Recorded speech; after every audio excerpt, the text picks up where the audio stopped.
Oh man.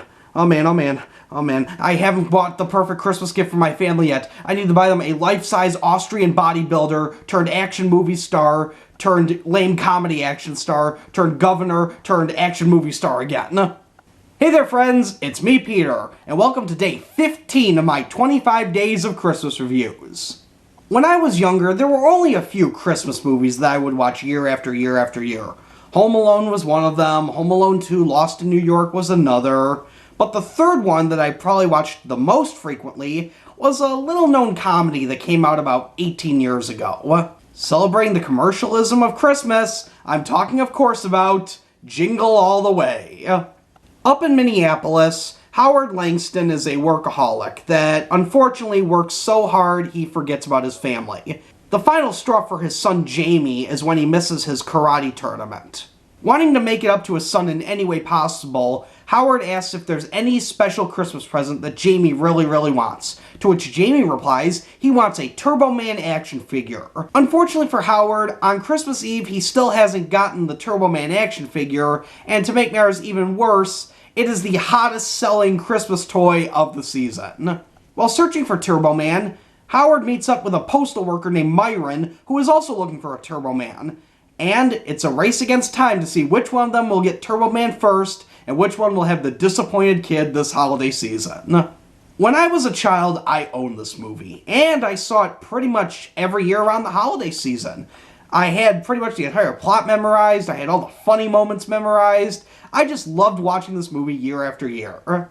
But flash forward about 15 years. It's now 2015, and I haven't seen this movie in a very long time. So I decided to pop it into the DVD player and see how this movie's held up. Quite frankly, this movie is a lot dumber than I remember it being. Alright, first of all, the movie is basically saying you can fix a broken relationship with a toy. Which, okay, I get it, maybe a kid might think that way. Still not a good message to send, though, at least in my opinion.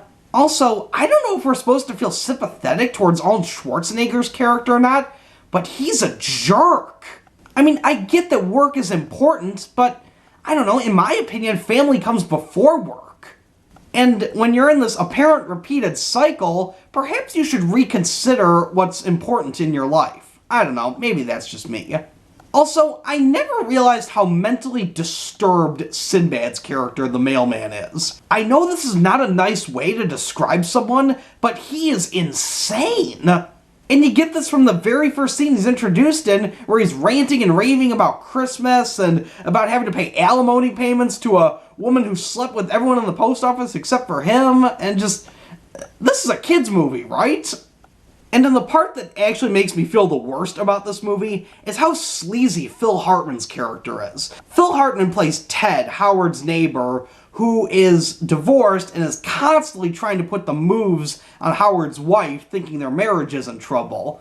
And, oh god, is this guy sleazy. And I feel horrible because this was one of Phil Hartman's last movies before he was murdered. And I feel horrible because Phil Hartman was a comedic genius, and the guy could do almost no wrong, and unfortunately this is that wrong he could do. But there are a couple parts of this movie I do find funny. Namely the part at the beginning of the movie where Howard is talking to his wife on the phone and calls her his #1 customer. That actually did get a chuckle out of me. Also, Howard keeps encountering the same police officer over and over and over again. In the Twin Cities, I imagine that would be darn near impossible. Still, it amused me all the same. Out of 5 action phrases that Turbo Man can say, I give this movie a 1 out of 5. Thanks for watching my latest Christmas review, my friends. If you enjoyed it, be sure to give it a thumbs up. And if you'd like to see more of my Christmas reviews, simply click that subscribe button down below.